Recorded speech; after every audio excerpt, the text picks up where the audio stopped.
జాతీయ ఎన్నికల మేనిఫెస్టోను ఈ తెలంగాణ గడ్డ మీద నుంచి విడుదల చేసి ఏ గడ్డ మీద నుంచి అయితే సెప్టెంబర్ 17 నాడు శ్రీమతి సోనియా గాంధీ గారు తెలంగాణకు 6 గ్యారెంటీలు ఇచ్చి ఈ తెలంగాణ రాష్ట్రంలో 3 రంగుల జెండాను రెపరెపలాడించిందో అదే గడ్డ మీద నుంచి మన అభిమాన నాయకుడు శ్రీ రాహుల్ గాంధీ గారు ఈ జాతికి 5 గ్యారెంటీలను అంకితం చేయడం ద్వారా జూన్ 4 తారీఖు నాడు రాబోయే ఎన్నికల ఫలితాలలో ఇండియా కూటమిని గెలిపించి జూన్ 9 తారీఖు నాడు ఢిల్లీలో ఎర్రకోట మీద మువ్వన్నెల జెండా ఎగరేయడానికి ఈరోజు వారు ఇక్కడికి రావడం జరిగింది. మిత్రులారా, ఉత్తర తెలంగాణ నుంచి గోదావరి నది, దక్షిణ తెలంగాణ నుంచి కృష్ణా నది పోటెత్తి తుక్కుగూడలో సునామీని సృష్టిస్తే ఎట్లా ఉంటుందో వందలు వేలు లక్షలలో కాంగ్రెస్ పార్టీ కార్యకర్తలు రాజీవ్ గాంధీ ప్రాంగణం తుక్కుగూడలో కదము తొక్కితే ఆనాడు బీఆర్ఎస్ ను తుక్కుగా ఎట్లా తొక్కిండ్రో మళ్ళీ ఈరోజు అదే ఉత్సాహంతో, అదే ఊపుతో, అదే పట్టుదలతో ఈ తుక్కుగూడ నుంచి భారతీయ జనతా పార్టీని తుక్కు తొక్కడానికి కదం తొక్కినందుకు మీకందరికీ మనస్ఫూర్తిగా హృదయపూర్వకంగా నమస్కారాలు తెలియజేస్తున్న మిత్రులారా, 7 అంతస్తుల మేడ బలంగా ఉండాలి అంటే పునాదులు బలంగా ఉండాలి. తెలంగాణ రాష్ట్రమే కాదు, దేశ రాజకీయాలలో కాంగ్రెస్ పార్టీ అధికారంలోకి రావాలి అంటే కార్యకర్తల పునాదులు బలంగా ఉండాలి. తండాలలో, గూడాలలో, మారుమూల పల్లెల్లో, పట్టణాలలో మీలాంటి లక్షలాది మంది కార్యకర్తలు కాంగ్రెస్ పార్టీ సైనికులై 100 అంతస్తుల మేడలను నిర్మించాలన్నా మీరు సైనికులుగా నిలబడి కొట్లాడినప్పుడే పార్టీ నిలబడుతుంది. ఎన్ని కష్టాలు వచ్చినా, ఎన్ని నష్టాలు వచ్చినా, ఎన్ని కేసులు పెట్టినా, ఎంతమంది జైల్లో పెట్టినా మీ రక్తాన్ని చెమటగా మార్చి మీ ఊపిరినైనా వదిలిండ్రు కానీ ఈ మువ్వన్నెల జెండా వదలలేదు. మీ శ్రమతోనే, మీ కష్టంతోనే, మీ త్యాగంతోనే ఈ తెలంగాణ రాష్ట్రంలో ఇందిరమ్మ రాజ్యం ఏర్పడ్డది.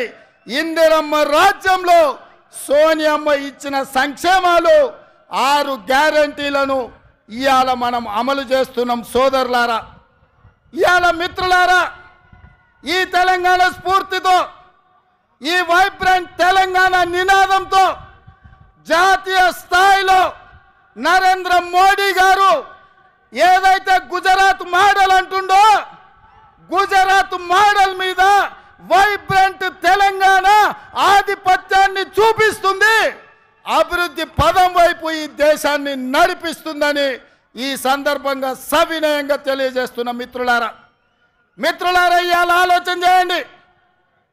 భారతీయ జనతా పార్టీ వాళ్ళు మాకు అవకాశం ఇవ్వండి అంటారు. నేను అడుగుతున్న భారతీయ జనతా పార్టీ నాయకులను 10 సంవత్సరాల నుంచి మీ పార్టీ, మీ నాయకుడు నరేంద్ర మోడీ గారు ఈ దేశంలో ప్రధానమంత్రిగా ఉన్నాడు. నిరుద్యోగ యువకులకు ప్రతి సంవత్సరం 2 కోట్ల ఉద్యోగాలు ఇస్తా అన్నారు. 10 ఏళ్లలో 20 కోట్ల ఉద్యోగాలు ఇవ్వాలి. మరి ఇవాళ నేను అడుగుతున్న సిగ్గులేని కిషన్ రెడ్డిని పార్లమెంటులోనే ప్రశ్న అడిగితే 7,21,000 ఉద్యోగాలు మాత్రమే ఇచ్చినామని భారత ప్రధానమంత్రి నరేంద్ర మోడీ గారు సమాధానం ఇచ్చారు. 20 కోట్ల ఉద్యోగాలు ఇస్తానే 7 లక్షల ఉద్యోగాలు ఇచ్చినందుకు ఇవాళ నరేంద్ర మోడీకి ఓటేయాలనా నేను అడుగుతున్నా. రైతుల ఆదాయాన్ని రెండింతలు చేస్తామని మాట ఇచ్చిన మీరు వేలాది లక్షలాది మంది రైతులు ఢిల్లీ సరిహద్దుల్లో రైతు వ్యతిరేక నల్ల చట్టాలను తెస్తే 16 నెలలు సైనికులాగా పోరాటం చేసి 750 మంది రైతులు అమరులైతే కనీసం ఆ రైతులను పరామర్శించలేదు, ఆ కుటుంబాలను ఆదుకోలేదు. రైతులను చంపినందుకు భారతీయ జనతా పార్టీకి ఇవాళ ఓటేయాలనా నేను అడుగుతున్నా. 2022 వరకు ప్రతి పేదవాడికి ఇల్లు ఇస్తున్న నరేంద్ర మోడీ తెలంగాణ రాష్ట్రంలో ఎన్ని ఇళ్ళు ఇచ్చిందో లెక్క చెప్పి మీరు ఓట్లు అడగాలని నేను ఇవాళ బీజేపీ నాయకులను అడుగుతున్నా. ఇవాళ నరేంద్ర మోడీ గారు మతాల మధ్యలో చిచ్చు, ప్రాంతాల మధ్యలో చిచ్చు, భాషల మధ్యలో చిచ్చు, ఇవాళ వరకు చిచ్చు పెట్టి విభజించి ఇప్పటి వరకు అధికారం నిలబెట్టుకున్నాడు. ఇక ఇప్పుడు దేశాన్నే విభజించి చిచ్చు పెట్టి మూడోసారి అధికారం రావాలని కుట్ర చేస్తుండు. ఇవాళ దక్షిణ భారతదేశం ఉత్తర భారతదేశం మధ్యలో చిచ్చు పెట్టి దేశాన్ని విభజించే పరిస్థితి నరేంద్ర మోడీ గారు తెచ్చిండ్రు. అందుకోసం ఓట్లు వేయాలనా నేను అడుగుతున్నా. అంతెందుకు మిత్రులారా, హైదరాబాద్ నగరంలో వరదలు వచ్చినాయి, లక్షలాది మంది నిరాశ్రయులైనరు. ఆనాడు ఢిల్లీ నుంచి నరేంద్ర మోడీ నుంచి ఒక్క పైసైనా సికింద్రాబాద్ ఎంపీ కిషన్ రెడ్డి తెచ్చిండా? సిగ్గులేని కిషన్ రెడ్డి మునిగిపోతే ఒక్క పైసదేలే. ఇవాళ ఏ ముఖం పెట్టుకొని ఇవాళ ఓట్లు అడుగుతున్నామని నేను చెప్తున్నా. అందుకే మిత్రులారా, నరేంద్ర మోడీ అన్న నమో అంటే నమ్ముతే మోసం. 10 ఏళ్ళు ప్రధానమంత్రిగా ఉన్నాడు, ఇవాళ మళ్ళీ ఓటేయమంటుండు. బీజేపీకి ఓటేస్తే ఆయన మన చంద్రమండలానికి రాజవుతాడా? 10 ఏళ్ళు ప్రధానమంత్రిగా ఉండి పాలమూరు రంగారెడ్డి ఎత్తిపోతల జాతీయ ప్రాజెక్ట్ ఇవ్వలే, ఐటీఐఆర్ కారిడార్ ఇవ్వలే, విశాఖ మనకు బయ్యారం ఉక్కు కర్మాగారం ఇవ్వలే, రైల్వే కోచ్ ఫ్యాక్టరీ ఇవ్వలే, గిరిజన యూనివర్సిటీ నిన్నగాక మన్నిచ్చిండు. 10 ఏళ్ళు అయింది. రాష్ట్ర పునర్విభజన చట్టంలో కాంగ్రెస్ పార్టీ ఇచ్చిన హామీలు ఏవి అమలు చేయలే. 7 మండలాలను ఆంధ్రప్రదేశ్కు తాకట్టు పెట్టిండు. అందుకే మిత్రులారా, నరేంద్ర మోడీ భారతీయ జనతా పార్టీని ఏ విధంగా అయితే బీఆర్ఎస్ను బొందబెట్టిండ్రో బీజేపీని కూడా బొందబెట్టే వరకు మనము నిద్రపోవద్దు. ఇదే పట్టుదలతోని ఇదే పోరాట స్ఫూర్తితోని బీజేపీని ఓడించాలి. ఇక నిన్నమన్న ఆ మధ్యలో అన్ని కుక్కలు మొరిగినాయి. నిన్నమన్న ఒక నక్క బయలుదేరింది, మొన్న సూర్యాపేటకు పోయింది, నిన్న కరీంనగర్ పోయింది. ఆయన అంటుండు నన్ను ఏం బిక్తారు మీరని. మొన్న మాట్లాడింది మీరు చూసి ఉంటారు, కేసీఆర్ గారు మాట్లాడింది, నా ఎంటిక కూడా బీకలేరని మాజీ ముఖ్యమంత్రిగా మాట్లాడిండు. ఇది మాజీ ముఖ్యమంత్రి మాట్లాడే భాషనేనా? భాష గురించి, భావం గురించి, ప్రజా సమస్యల గురించి మాట్లాడే చంద్రశేఖర్ రావు 10 సంవత్సరాలు ఈ తెలంగాణ రాష్ట్రంని పట్టి పీడించి వేధించి దోసుకొని దోపిడి దొంగలాక అడవి పందుల్లాక తెలంగాణ రాష్ట్రాన్ని సర్వనాశనం చేసి 10 సంవత్సరాలలో 100 సంవత్సరాల విధ్వంసం చేసినావు. ఇవాళ మమ్మల్ని ఎంటిక బీకలేరంటావా? మా కాంగ్రెస్ పార్టీ కార్యకర్తలు అనుకుంటే నీ ముడ్డి మీద డ్రాయర్ కూడా ఉండదు పీకడం మొదలు పెడితే. బిడ్డ నువ్వు అనుకుంటున్నావేమో కాలు ఇరిగిందని, లేకపోతే కట్టెపట్టుకొని నడుస్తున్నా అని, కూతురు జైలుకు పోయిందని, అధికారం కోల్పోయిందని. కొంతకాలం మేము సంయమనం పాటించినాం. ఏ మనిషికైనా కష్టం వచ్చినప్పుడు మేము మానవత్వంతో మీ గురించి మాట్లాడకుండా మర్యాద పూర్వకంగా వ్యవహరించినాం. ఇవాళ నువ్వు అనుకుంటున్నావు నువ్వు ఏది పడితే అది మాట్లాడితే చూస్తూ ఊరుకుంటామని. చూస్తూ ఊరుకునేటోడు ఎవరు లేరు. నేను పెద్దలు జానారెడ్డి గారి లాగా కాదు, నేను రేవంత్ రెడ్డిని బిడ్డ. అంగిలాగు ఊడదీసి నువ్వు మాట్లాడే లత్కోర్ లఫంగ మాటలకు చెర్లపల్లి జైల్లో చిప్పకూడు తినిపిస్తా బిడ్డ. నువ్వు అనుకుంటున్నావేమో. ఆనాడు చెప్పినా ఈనాడు చెప్తున్నా, నువ్వు పేదలకు డబుల్ బెడ్రూమ్ ఇల్లు కట్టియాలి. నేను మాత్రం నీకు తప్పకుండా డబుల్ బెడ్రూమ్ ఇల్లు కట్టిస్తా చెర్లపల్లి జైల్లో. ఎందుకంటే కొడుకు కోడలు వస్తే యాడుండాలి, బిడ్డ అల్లుడు వస్తే యాడు ఉండాలి, అందరు కలిసి చెర్లపల్లి జైల్లో ఉండేటట్టు మీకు డబుల్ బెడ్రూమ్ ఇల్లు కట్టించే బాధ్యత మా లక్షలాది మంది కాంగ్రెస్ పార్టీ కార్యకర్తలు తీసుకుంటారని చెప్పి నేను ఈ వేదిక మీద నుంచి చెప్పదలుచుకున్నా. అందుకే మిత్రులారా, మీరు ఆలోచన చేయండి. డిసెంబర్ 7 నాడు మనం అధికారం చేపట్టి డిసెంబర్ 9 నాడు ఆడబిడ్డల ఆర్టీసీలో ఉచిత ప్రయాణం, రాజీవ్ ఆరోగ్యశ్రీ ద్వారా ప్రతి పేదవాడికి 10 లక్షల రూపాయలు ఉచితంగా వైద్యాన్ని అందించే నిర్ణయాలు తీసుకున్నాం. ఇదే కాదు, మా మిత్రుడు పెద్దలు పట్టి విక్రమార్క గారు ఆర్థిక సమస్యలు, రాష్ట్రం సంక్షోభంలో ఉంటే, జీతభత్యాలు ఇవ్వలేని పరిస్థితిలో రాష్ట్రం ఉంటే ప్రభుత్వ ఉద్యోగులకు అదేవిధంగా పెన్షన్దారులకు 1వ తారీఖు నాడు జీతభత్యాలు ఇచ్చి రాష్ట్ర ఆర్థిక పరిస్థితిని గాడిలో పెట్టిండు. ఇదే కాదు, ఆడబిడ్డలను దృష్టిలో పెట్టుకొని కట్టెల పొయ్యితోని కన్నీళ్లతోని ఆడబిడ్డలు కష్టపడుతుంటే వాళ్ళ కన్నీళ్లు తూడవడానికి సోనియమ్మ మాట ప్రకారం 500 రూపాయలకే ఆడబిడ్డలకు సిలిండర్ ఇచ్చి ఆడబిడ్డల కష్టాలు తీర్చినాం. అదే కాదు, పేదవాళ్లకు ఇంటింటికి ఉచితంగా 200 యూనిట్ల పథకాన్ని అమలు చేసి నిరూపించినాం. ఇదే కాదు, ఇవాళ చంద్రశేఖరరావు గారిని నేను అడుగుతున్నా, ఆనాడు పల్లెల్లో, తండాలలో, గూడాలలో ఇందిరమ్మ ఇండ్లు 25 లక్షలు మేము కట్టించినాం. మా కోమటిరెడ్డి ఎంకన్నా చెప్తున్నాడు, ఇందిరమ్మ ఇండ్ల గురించి నువ్వు చెప్పాలి అని. మిత్రులారా, నేను ఇవాళ అడుగుతున్నా, 10 ఏళ్ళ సన్నాసి కట్టించిన, సోయిలేని ప్రభుత్వం కట్టించిన డబుల్ బెడ్రూమ్ ఇండ్లు ఎన్ని ఉన్నాయి? ఇవాళ మనం 4.5 లక్షల ఇందిరమ్మ ఇండ్లు 22,500 కోట్లతో ఖమ్మం జిల్లాలో మిత్రుడు పొంగులేటి శ్రీనివాసరెడ్డి ఆ శాఖలో మనం పనులు ప్రారంభించుకున్నాం. లక్షలాది ఇందిరమ్మ ఇండ్లు కట్టించే బాధ్యత మాది. నేను అందుకే ఇవాళ సవాలు విసురుతున్న చంద్రశేఖరరావుకు, డబుల్ బెడ్రూమ్ ఇండ్లు కట్టించిన ఊర్లలో నువ్వు ఓట్లాడుగు, ఇందిరమ్మ ఇండ్లు ఉన్న ఊర్లలో మేము ఓట్లు అడుగుతాం, మీకు డిపాజిట్లు వస్తే చూసుకుందామని చెప్పి నేను సవాలు విసురుతున్నా. అందుకే మిత్రులారా, ఇవాళ ఈ రాష్ట్రంలో జరగబోయే ఎన్నికలు నేను ఒక్క మాట ఈ వేదిక మీద నుంచి సూటిగా నరేంద్ర మోడీ, కల్వకుంట్ల చంద్రశేఖరరావుకు విసిరదలుచుకున్నా. నేను, నా మిత్రులు, నా సహచర మంత్రివర్గం 100 రోజుల్లో మా పరిపాలన మీ ముందల పెట్టినాం, మా పాలసీలు మేము అమలు చేసినాం.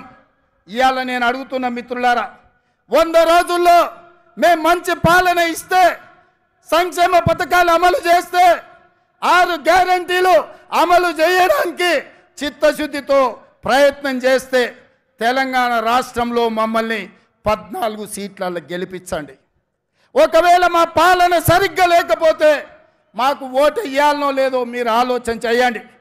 మేము ఈరోజు నిజాయితీగా కడుపు కట్టుకొని కష్టపడి రోజుకు 18 గంటలు నిరంతరం కష్టపడి ఇవాళ 6 గ్యారెంటీలను అమలు చేసి ఇవాళ మీ ముందుకు వచ్చినాం. అందుకే తెలంగాణ సమాజానికి మేము భవిష్యత్తులో మంచి పాలన అందించాలి, ఢిల్లీ నుంచి నిధులు తెచ్చుకోవాలి, ఢిల్లీ నుంచి అనుమతులు తెచ్చుకోవాలి అంటే తెలంగాణ నుంచి 14 ఎంపీలు మాకు కావాలి.